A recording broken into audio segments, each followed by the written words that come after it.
এই দেখো আলপনা দেওয়া হয়ে গেছে, চান করে নিয়েছি, তারপর আলপনা দেওয়া হয়েছে, ফুল তোলা হয়ে গেছে, আর চান করে আমি আতপ চাল ভিজতে দিয়েছি আর শালপাতে আমি ঢাকা দিয়ে রেখেছি। এখানে মেথি ভিজতে দিয়েছি। তো আজকে জিতা অষ্টমী, তো সবাইকে জানাচ্ছি জিতা অষ্টমী প্রীতি ও শুভেচ্ছা আর বড়দের প্রণাম জানিয়ে আজকের ব্লগটি শুরু করলাম। সবাই পুরো ব্লগটি দেখো, আশা করি ভালো লাগবে, আর ভালো লাগলে অবশ্যই লাইক করো, কমেন্ট করো, সাবস্ক্রাইব করো। তো এই দেখো এখানে দই বসিয়েছিলাম কালকে, টক দই, আর এখানে মিষ্টি দই বসাবো, চিনি দিয়ে একটু দুধটা মানে ঘন করে নিয়েছি। তো টক দিয়ে দই দিয়েই আমি বসাবো। এখানে তুলসী পাতা দিয়ে দুধটা ফুটিয়ে নিয়েছিলাম, তুলসী পাতাটা তুলে দিলাম। এবার টক দই দিয়ে আমি মিষ্টি দইটা বানাবো। তো এই দেখো, আর আজকে একটু বৃষ্টি পড়েছে, একটু ঠান্ডা ঠান্ডা আছে, সেই জন্য কী করেছি বলো তো, টক দই দিয়ে ভালো করে প্লাস্টিকে মুড়ে নিচ্ছি যাতে একটু গরম ভাব থাকে। তারপর ঢাকা দিয়ে চাপা দিয়ে রেখে দেবো শোকেসের ভিতরে, তাহলেই দইটা বসে যাবে। তো অনেক দিন পর ভিডিওটা ছাড়লাম, তো একটু অসুবিধার জন্য ছাড়তে পারিনি। তো এই দেখো আলপনা দেওয়া হয়ে গেছে, ঘরেও দিয়েছি দেখো। তো পুরোপুরি 3 দিন উপোস আছে, আমার শাশুড়িমাই উপোস দেন। এই দেখো আলপনা দেওয়া হয়ে গেছে ঠাকুর ঘরেও। তো আমার শাশুড়িমা উপোস করে আতপ চালটা যেটা আমি ভিজিয়ে রেখেছিলাম ওটা বেটে নিচ্ছে আমার শাশুড়িমা, উপোস করেই বেটে নিচ্ছেন। তো আমি এদিকে রান্নাও চাপিয়ে দিয়েছি। আজকে মাছ হবে, কিন্তু পেঁয়াজ রসুন খাওয়া যাবে না, নিরামিষ, কিন্তু মাছ হবে, এটাই নিয়ম আজকের দিনে।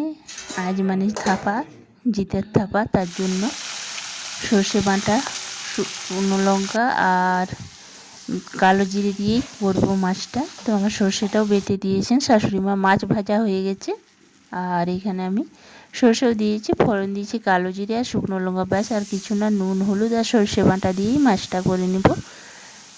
তো সর্ষে বাটা দেওয়া হয়ে গেছে, মশলাটা ভালো করে কষিয়ে নিয়েছি।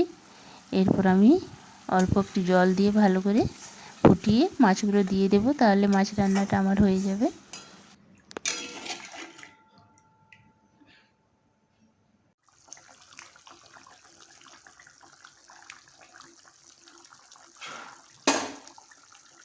শেষে কাঁচা লঙ্কা আর কাঁচা সর্ষের তেল দিয়ে ঢাকা দিয়ে রেখেছিলাম কিছুক্ষণ নামাবার আগে। তারপরে এই দেখো মাছ রান্নাটা, তো তেল একটু বেশি লাগে মাছ রান্নাটা। তো বিকেলবেলা দেখো ঝড় বৃষ্টি শুরু হয়ে গেছে।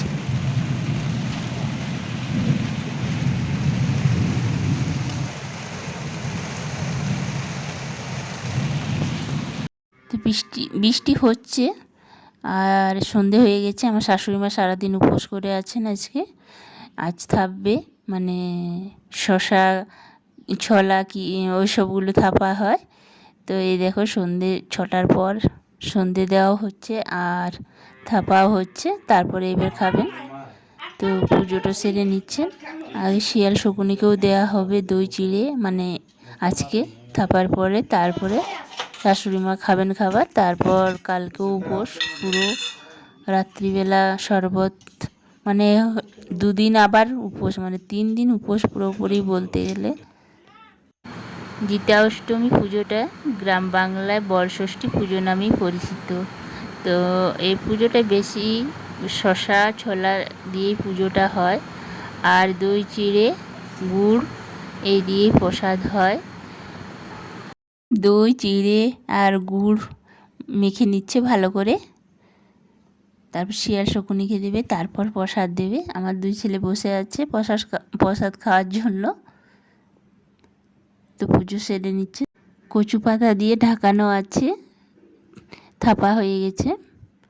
তো সবাই একবার দর্শন করে নাও। এই দেখো, তো এবার শিয়াল শকুনিকে দেওয়ার জন্য বাইরে যাবে, বৃষ্টিও হচ্ছে, লাইনও নেই, অন্ধকার। তো আমি যাচ্ছি পিছনে পিছনে। তো এইখানে শিয়াল শকুনিকে আগে দই চিড়ে দিবে, তারপর আমার শাশুড়ি মা আজকে খাবেন, মানে পুরোপুরি 3 দিন উপোস, আজকে রাত্রে, কালকে রাত্রে, আবার পরশু রাত্রে।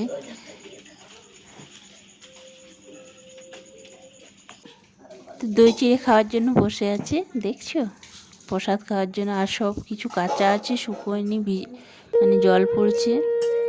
তো এই দেখো 2 ছেলে দই চিড়ে খাবে প্রসাদ, সেই জন্য বসে আছে, অনেকক্ষণ থেকেই অপেক্ষা করছি কখন হবে।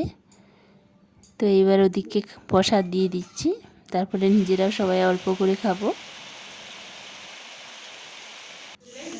তো পরের দিন রাত্রিবেলায় আমি পরোটা করছি, আজকে অষ্টমী, সেই জন্য পরোটাই করছি। তো সকালেও আমি পরোটা করেই খেয়েছি, আর এখনও পরোটা করে নিচ্ছি আবার কয়েকটা। তো পুজো শুরু হবে, সেই জন্য সব কিছু রেডি করে নিচ্ছে। প্রদীপ, ঘিয়ের প্রদীপ, তারপর টকা, শশা, তারপর বালি খোলা চাই, তারপরে কী বলে ঘটিতে জল নিয়ে তারপরে শশা থাকবে, মানে সব কিছু রেডি করে নিচ্ছেন। ঠাকুরমশাই এলেই পুজো শুরু হবে। তো আজকেও সারাদিন পুরো উপোস, মানে এক ফোঁটা জলও খাইনি, মানে চা শরবত কিচ্ছু না। তো এই দেখো সব কিছু রেডি করে এবারে পুজোর ওখানে মন্দিরে যাব। তো মন্দিরের ওখানে চলে এসেছি।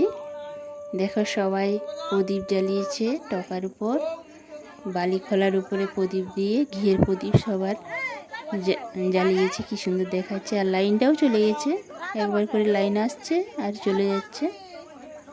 তো ঠাকুরমশাই পুজো শুরু করেছেন, কি সুন্দর পুজো হচ্ছে দেখো, আর কি সুন্দর দেখাচ্ছে, অপরূপ সৌন্দর্য দেখাচ্ছে। আর বৃষ্টিটা একটু থেমেছে এই সময়, একবার করে বৃষ্টি হচ্ছিল।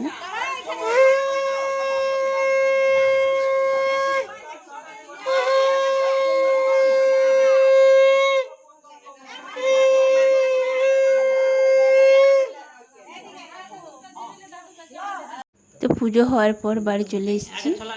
শাশুড়িমা সবাইকে ছোলা ভিজে আর শশা দিচ্ছেন, আর কানে ফুল গুঁজে দিচ্ছেন, মানে ওটাই আশীর্বাদ ঠাকুরের।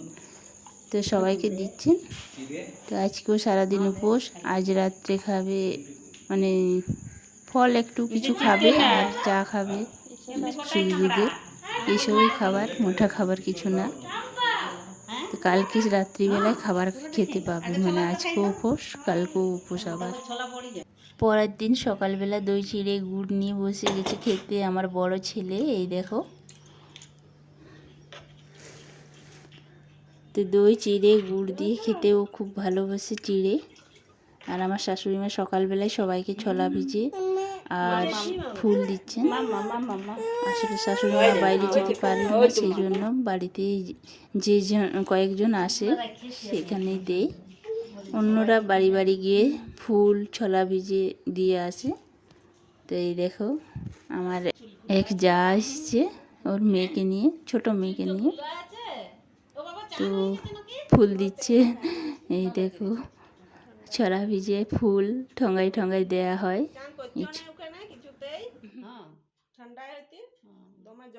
পুজো হয়ে গেছে, আমি চান টান করে পুজো করে নিয়েছি। সবাই একবার আমার বাড়ির ঠাকুর দর্শন করে নাও। তো আজকেও অষ্টমী আছে, 4টের পর ছাড়া আমিও ভাত খেতে পারবো না, তার জন্য ছোলা সেদ্ধ করেছি আমার জন্য, আর কুমড়োর তরকারি করব। পরে আজকে রাত্রিবেলায় ভাত খাবো আমিও। তো ছোলা সেদ্ধ করেছি আমার জন্য, ছোলা সেদ্ধ খাবো দুপুরবেলাতে। তো আজকে পেঁয়াজ দিয়ে রান্না হবে, মানে এখন তো খাওয়া হবে না, আমরা খাবো না, রাত্রিবেলা খাবো অষ্টমী ছাড়লে। তো আমি ভেজে নিলাম একটু ছোলাটা শুকনো লঙ্কা দিয়ে, তারপরে পটল ভাজা করলাম, আর কুমড়োর তরকারি পুঁই দিয়ে করলাম, আর মাছ রান্না করব। পেঁয়াজ দেব আর সর্ষে বাটা, জিরে, হলুদ, লঙ্কা সব কিছু দিয়ে আজকে মাছের তরকারিটা করব। তো মশলা, মাছ ভাজা সব কিছু হয়ে গেছে, সব রেডি করে নিয়েছি। লাইনটাও চলে গেছে, অন্ধকার। তো ফোনের লাইটেই তোমাদেরকে দেখাচ্ছি। তো মশলাগুলো সব দিয়ে দিলাম, ভালো করে এবার কষিয়ে নিয়ে সর্ষে বাটা দিয়ে দিচ্ছি। সর্ষে বাটা দিয়ে জল দিয়ে মাছ দিয়ে ফুটিয়ে নামিয়ে দেব। তো রাত্রিবেলা এই দেখো সবাই স্নান করে চলে আসছে ভিজে কাপড়ে, মানে বাঁধের থেকে। তা আমার শাশুড়ি মা বাড়িতেই চান করেছেন, যেতে পারেন না বাঁধ। তো এখানেই মন্দিরের কাছের থেকে ডালাটা নিয়ে বাড়ি আসছেন, সবাই হলুদ জল দিয়ে পা ধোয়াচ্ছি। তো দেখো রাত্রি হয়ে গেছে। তো আজকে উপোস ভাঙবে টোকা ডালা নিয়ে। টোকা ডালাটা ঠাকুরের পাশে রেখে দিল। তো এরপর আজকে সব কিছু আবার খেতে পারবে, পুরোপুরি 3 দিন উপোসের পর আজকে রাত্রিবেলায় খেতে পারবে। সন্ধে দেওয়া দেখতে দেখতে ভিডিওটা এখানে শেষ করলাম আজকে। তো ভিডিওটা কেমন লাগলো অবশ্যই জানাবে, আর ভালো লাগলে অবশ্যই একটা লাইক করো, কমেন্ট করো আর সাবস্ক্রাইব করো। দেখা হবে আবার নতুন ভিডিওতে। সবাই ভালো থেকো, সুস্থ থেকো।